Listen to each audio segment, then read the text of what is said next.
सुंदर, अप्रतिम, मनमोहक सौभाग्य अलंकार मंगळसूत्र महोत्सव 100% जीएसटी फ्री. मयूर अलंकार, सराफ बाजार आणि Gangapur road, Nashik.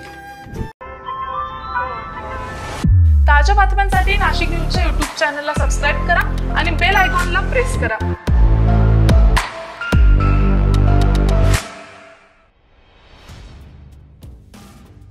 सिंहस्थात Nashik road railway स्थानकावरील गर्दीचे व्यवस्थापन करण्यासाठी स्थानकाच्या दोनही बाजूला होल्डिंग एरिया वाढवण्याचे नियोजन सुरू करण्यात आले.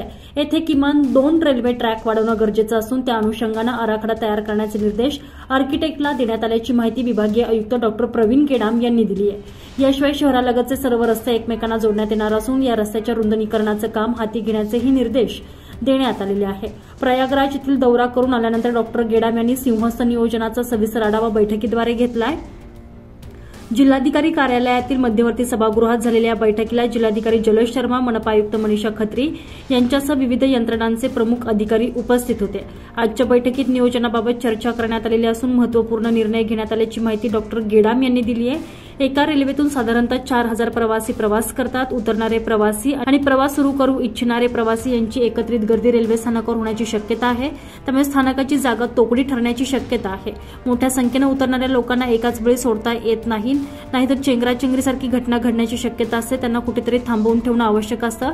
याकरता होल्डिंग एरिया निर्माण करावा लागणार आहे. याशिवाय नाशिक रोड रेल्वे स्थानकावरील एकूण वर्दळ विचारात घेता सध्या उपलब्ध रेल्वे ट्रॅकची संख्या खूपच तोकडी आहे. शहराच्या एकूण व्याप्तीच्या दृष्टीने 4 ट्रॅक पुरेसे नाहीत. त्यामुळे भविष्यात येथे किमान आणखी 2 ट्रॅक वाढवण्याची आवश्यकता असल्याबाबत बैठकीत चर्चा झाली. महापालिकेकडे 11 एकर जागा उपलब्ध असून आर्किटेक्टला आराखडा तयार करण्याचे निर्देश दिल्याची माहिती डॉ. गेडाम यांनी दिली आहे. नाशिक रोड रेल्वे स्थानकालगत देवळाली, ओढा, खेरवाडी येथेही रेल्वे स्थानक आहेत. आपत्कालीन दुर्घटना टाळण्यासाठी सर्व प्रवासी नाशिक रोडपर्यंत न येऊ देता देवळाली, ओढा यांसारख्या स्थानकावर उतरवून घेण्याबाबत बैठकीत चर्चा करण्यात आली आहे. Bureau report, Nashik news, Nashik.